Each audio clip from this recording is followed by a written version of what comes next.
नजीर बेटा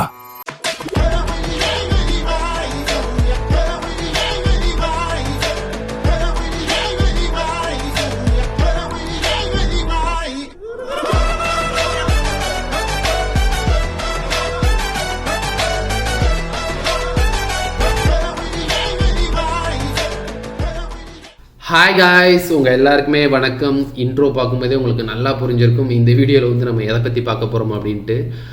எஸ், நம்மளோட வீடை வந்து நம்ம நினச்ச மாதிரி கம்ப்ளீட் பண்ணதுக்கு அந்த ஃபங்க்ஷன் மாதிரி வச்சுருந்தோம் இல்லையா. ஸோ அன்னைக்கு வந்து நம்ம 100 kg சிக்கன் எடுத்து வேறு லெவல் டேஸ்ட்டில் வந்து நம்ம பிரியாணி பண்ணி எல்லாருக்கும் நம்ம சர்வ் பண்ணியிருந்தோம்.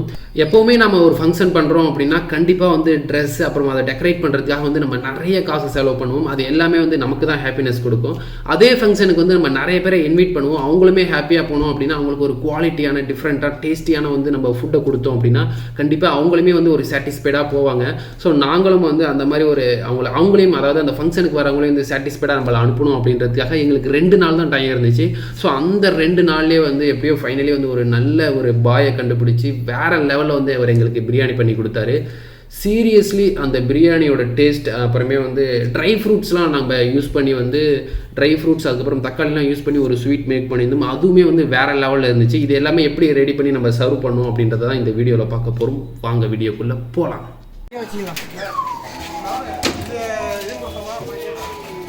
நம்ம ஆக்சுவலி நம்ம வீட்டு ஃபங்க்ஷன் வந்து ஈவினிங் டயத்தில் தான் பிளான் பண்ணோம். ஸோ உட்காந்து சாப்பிட்றதுக்காக நம்மளுக்கு டேபிள்லாம் வேணும் இல்லையா, அதனால் ரெண்ட்டுக்கு வந்து கொஞ்சம் டேபிள் சேர்ஸ் இதெல்லாமே நம்ம எடுத்துகிட்டு வந்திருந்தோம்.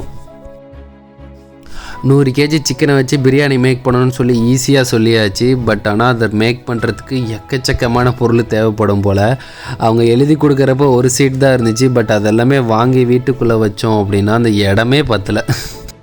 பிரியாணினாவே அது விறகு அடுப்பில் செஞ்சால் தான் செம டேஸ்டியாக இருக்கும். அதுக்காக விறகு மட்டுமே 150 கிலோ வாங்கினோம்.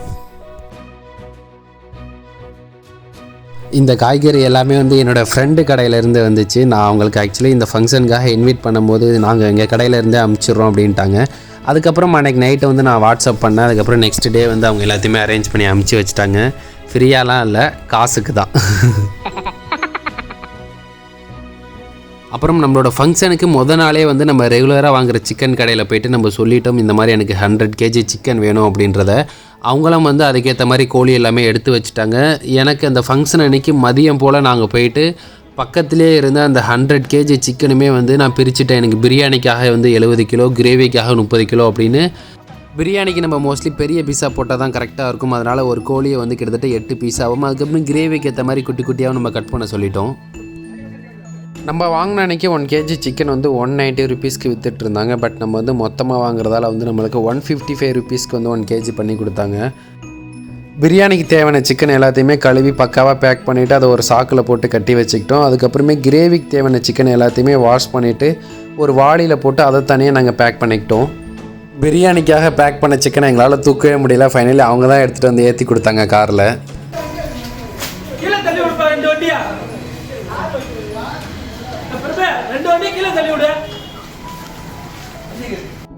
3 பேர் சேர்ந்து தூக்கியுமே வந்து அந்த மூட்டையை வந்து ப்ராப்பராக தூக்கிட்டே போக முடியல. சரியான வெயிட் ஆகிடுச்சு. ஆனால் எப்படியோ அவங்களே வந்து ஒரு வழியாக வந்து எங்களுக்கு காரில் வந்து அதை பக்காவாக ஏற்றி கொடுத்துட்டாங்க. ஒரு வழியாக சிக்கனை வீட்டுக்கு கொண்டு வந்ததுக்கப்புறம் இங்கேயுமே வந்து ரொம்ப க்ளீனாக சிக்கனை வந்து 2-3 வாட்டி நல்லா வாஷ் பண்ணிக்கிட்டாங்க. கழுவி ஒரு இதில் ஸ்டோர் பண்ணுறாங்களா, அதை வந்து ஒரு பெரம்பு கூடையில் இப்படி ஸ்டோர் பண்ணும்போது தண்ணி தனியாக போய்டும், நம்மளுக்கு சிக்கன் மட்டுமே கிடச்சிரும். ஸோ வந்து ஈஸியாக பிரித்து எடுத்துடலாம். பிரித்து எடுத்த சிக்கன் எல்லாத்தையுமே வந்து ஆல்ரெடி மசாலா ரெடி பண்ணி வச்சுருந்தாங்க கிரேவிக்காக. அதில் கொட்டி குக் பண்ண ஆரம்பிச்சிட்டாங்க.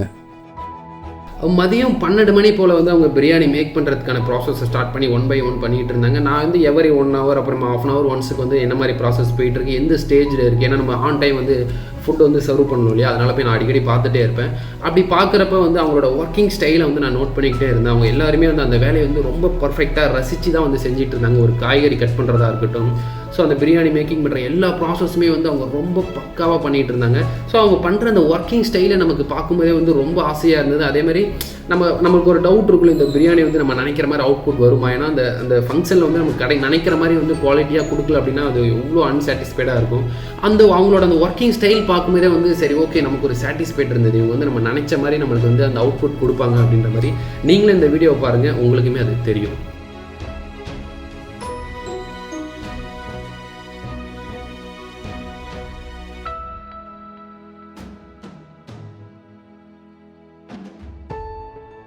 அவங்க டோட்டலி வந்ததே 3 பேர் தான். அந்த 3 பேர் வந்தாலுமே அவங்களோட ஒர்க் எல்லாமே பக்காவாக ரொம்ப க்ளீனாக பண்ணிகிட்டு இருந்தாங்க. இங்கே நம்ம தலைவரை பாருங்கள், ஆனியனை வேறு லெவலில் கட் பண்ணி தள்ளிகிட்டு இருக்காரு. கிட்டத்தட்ட கொஞ்சம் நேரத்துலேயே வந்து 2 கூட ஆனியனை கட் பண்ணி தள்ளிட்டாரு. அவங்களுக்கு தேவையான எல்லா பொருளுமே பக்காவாக கட் பண்ணி வச்சுக்கிட்டு ஒரு அடுப்பாக வந்து பற்ற வைக்க ஆரம்பிச்சிட்டாங்க. கிட்டத்தட்ட எங்களுக்கு 4-5 குண்டானில் வந்து பிரியாணி தேவைப்பட்டுச்சு. பட் இது கொஞ்சம் பெரிய ப்ராசஸ் தான். பட் ஆனால் இந்த 3 பேருமே ரொம்ப என்ன சொல்கிறது, ஒரு ஆன் டைம் டெலிவரி பண்ணுன்றதுக்காக பக்காவாக ஒர்க் பண்ணாங்க.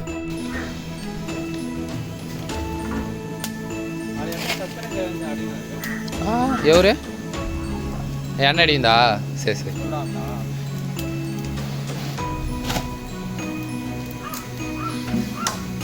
இப்போ நம்ம தலைவர் என்ன பண்ணிகிட்ருக்காரு அப்படின்னா, நான் சொல்லியிருந்தால ஒரு ட்ரை ஃப்ரூட்ஸ் வச்சு ஒரு ஸ்வீட் பண்ணுறாங்க அப்படின்னு சொல்லிட்டு, ஸோ அந்த ப்ராசஸ் தான் இவர் ஸ்டார்ட் பண்ணிகிட்ருக்காரு. இதுக்கு வந்து கேரட்லாம் வந்து யூஸ் பண்ணுவாங்க போல். அதுக்கப்புறம் தான் பார்த்தேன், இடையில கட் பண்ணி அதை ஃபஸ்ட்டு பயங்கரமாக வந்து அதை அந்த குண்டானில் போட்டு கலக்கிட்டு இருந்தாங்க. அதுக்கப்புறமா அந்த தக்காளிலாம் கூடையில் கட் பண்ணி வச்சுருந்தாங்கள்ல, அதையுமே இதில் கொட்டி கலக்க ஆரம்பிச்சிட்டாங்க. அப்புறமே கொஞ்சம் நேரம் கழித்து வந்து நம்ம வாங்கி வச்சுருந்தோம்ல அந்த ட்ரை ஃப்ரூட்ஸு, அந்த பேரிச்சப்பழம், அது எல்லாத்தையுமே வந்து அதில் போட்டு அப்புறம் திரும்பி கலக்க ஆரம்பிச்சிட்டாங்க. அவங்க கிண்ட அப்படியே கலர் மாறுறப்ப அந்த ஸ்வீட் பார்க்குறதுக்கு ரொம்ப பியூட்டிஃபுல்லாக இருந்துச்சு.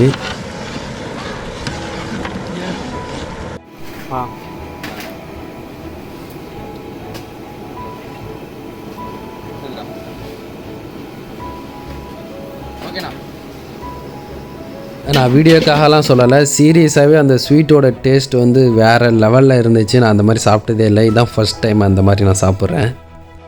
இன்னொரு சைடில் நம்ம கிரேவியில் ஊற்றி சாப்பிட்றதுக்கு தாளிச்சா ரெடி பண்ணிகிட்ருக்காங்க.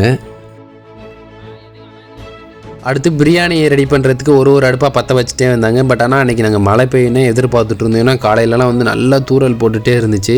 பட் இருந்தாலும் வந்து மழை வந்தது அப்படின்னா மேனேஜ் பண்ணிக்கலாம் அப்படின்னு சொல்லிட்டு நாங்கள் தார்பாயெல்லாம் ரெடியாக தான் வச்சுருந்தோம். பட் எங்களோட நல்ல நேரம்னு நினைக்கிறேன், லைட்டாக தூறல் மட்டும் தான் போட்டுகிட்டே இருந்துச்சு. பட் மேலே மரம்லாம் இருக்குல்ல, அதனால் வந்து இந்த இடத்த வந்து எதுவுமே அந்தளவுக்கு டிஸ்டர்ப் பண்ணல. ஏன்னா லைட்டாக தானே தூறல் போட்டுச்சு.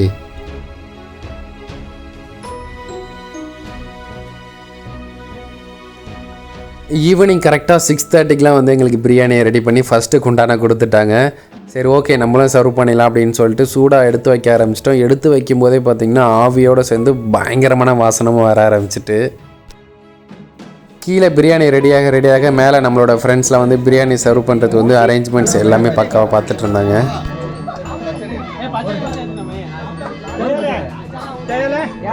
நம்ம கரெக்டாக 7 மணிக்கெலாம் வந்து அவங்களுக்கு சர்வ் பண்ண ஆரம்பிச்சிட்டோம். அதனால் எல்லாருமே நிதானமாக உட்காந்து பொறுமையாக தான் சாப்பிட்டு போனாங்க. ஆனால் அடுத்தடுத்து வந்து சாப்பிட்ணுன்றவங்க மட்டும் கொஞ்சம் நேரம் வெயிட் பண்ணுற மாதிரி ஆகிடுச்சு. பட் அவங்களும் வந்து சாப்பிடும் போதுமே நிதானமாக அழகாக சாப்பிட்டு போனாங்க. அதை பார்க்குறப்ப நம்மளுக்கும் வந்து ரொம்ப சாட்டிஸ்ஃபைடாக இருந்துச்சு. நம்ம கரெக்டாக 7 மணி போல் ஆரம்பித்தோம் சர்வ் பண்ண. பட் இது எல்லாமே சர்வ் பண்ணி ஃபைனலாக வந்து எல்லாருமே சாப்பிட்டு முடிக்கிறதுக்கு கிட்டத்தட்ட நம்மளுக்கு 9:45 கிட்ட ஆகிடுச்சு.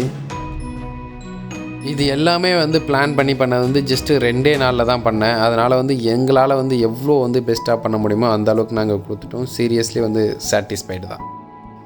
எல்லாருக்குமே சர்வ் பண்ணி முடிச்சதுக்கப்புறம் 2 நாளாக சரியான அலைச்சல், உடம்பெல்லாம் சரியான பெயின். பட் ஆனால் இருந்தாலுமே நைட்டு 11 மணிக்கு வந்து ஸோ அந்த ஃபங்க்ஷன் நடந்ததை பற்றி ஒரு கிட்டத்தட்ட ஒரு 1/2 அன் ஹவர் மேலே உட்காந்து சிரித்து பேசிகிட்டு இருந்தோம்.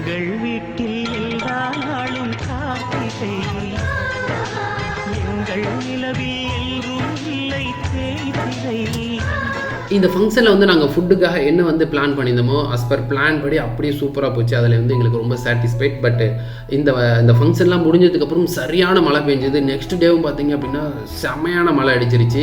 ஸோ அந்த பாத்திரத்தெல்லாம் கழுவி நம்ம திரும்பி ரிட்டன் கொடுக்குறதுக்கு வந்து யாருமே வரல, ஏன்னா மழையில் நினச்சிட்டு ஒர்க் பண்ண முடியாதுன்றதுக்காக. ஸோ அந்த டயத்தில் வந்து எங்கள் வீட்டுக்கு வந்த என்னோடய ரிலேட்டிவ், என்னோடய ஃப்ரெண்ட்ஸ், இவங்க எல்லாருமே சேர்ந்து வந்து கிட்டத்தட்ட அவ்வளோ பாத்திரம், பிரியாணி சமைச்ச பாத்திரம்லாம் உங்களுக்கு பார்த்தாவே தெரிஞ்சிருக்கும். அவ்வளோ பாத்திரத்தையுமே வந்து கழுவி க்ளீன் பண்ணி கொடுத்தாங்க. கழுவி க்ளீன் பண்ணது மட்டும் இல்லை, இப்போ நீங்கள் பார்க்குற எல்லாத்தையும் வந்து தெருப்பக்கம் அடுக்கி வச்சாங்க. அதுக்கப்புறம் அதை நாங்கள் எடுத்துகிட்டு போயிட்டு எங்கே ரெண்ட்டுக்கு எடுத்தோமோ அங்கே கொடுத்து கணக்கு எல்லாத்தையுமே செட்டில் பண்ணிவிட்டு வரத்துக்கு நெக்ஸ்ட் டே மதியம் ஆயிடுச்சு. இந்த ஃபங்க்ஷனில் என்ன ஒரு நல்ல விஷயம் அப்படின்னா, ஃபங்க்ஷனுக்கு முன்னாடி 4 நாளும் சரியான மழை, ஃபங்க்ஷன் முடிஞ்சும் சரியான மழை. ஆனால் ஃபங்க்ஷன் நடக்கும்போது மட்டும் மழையே இல்லை. நாம் ஆல்மோஸ்ட் இந்த வீடியோவோட எண்டுக்கு வந்துட்டோம். இந்த வீடியோ கண்டிப்பாக அவங்க எல்லாருக்குமே பிடிச்சிருக்குன்னு நினைக்கிறேன். உங்களுக்கு பிடிச்சிருந்தது அப்படின்னா மறக்காமல் ஒரு லைக் கொடுத்துருங்க. அதுக்கப்புறம் உங்களுக்கு ஏதாச்சும் சொல்லணும்னு தோணுச்சு அப்படின்னா கீழே கமெண்ட் பாக்ஸில் போய் சொல்லிவிடுங்க. அப்புறம் நம்மளோட நெக்ஸ்ட் வீடியோ வந்து நம்மளோட ஹவுஸோட டூர் வீடியோ தான் வரப்போகுது. ஃபுல் ஹவுஸ் டூர் வீடியோ வந்து நம்ம நெக்ஸ்ட் வீடியோவை அப்லோட் பண்ணுவோம். அது வந்து இன்னும் ஒரு 2 to 3 டேஸ்க்குள்ளே நான் அப்லோட் பண்ணி முடிச்சிருவேன். அந்த வீடியோ வந்து நீங்கள் பார்க்கணுன்னு நினச்சிங்க அப்படின்னா நம்ம சேனலை சப்ஸ்கிரைப் பண்ணிட்டீங்களான்னு பாருங்கள். பண்ணலை அப்படின்னா அதை சப்ஸ்கிரைப் பண்ணி பெல் ஐக்கனையும் தட்டி விட்டுக்கோங்க. அப்போ தான் நம்ம வீடியோ போட்ட உடனே உங்களுக்கு சீக்கிரமாக வந்து சேரும். ஸோ எல்லாருக்குமே டாட்டா பாய் பாய்.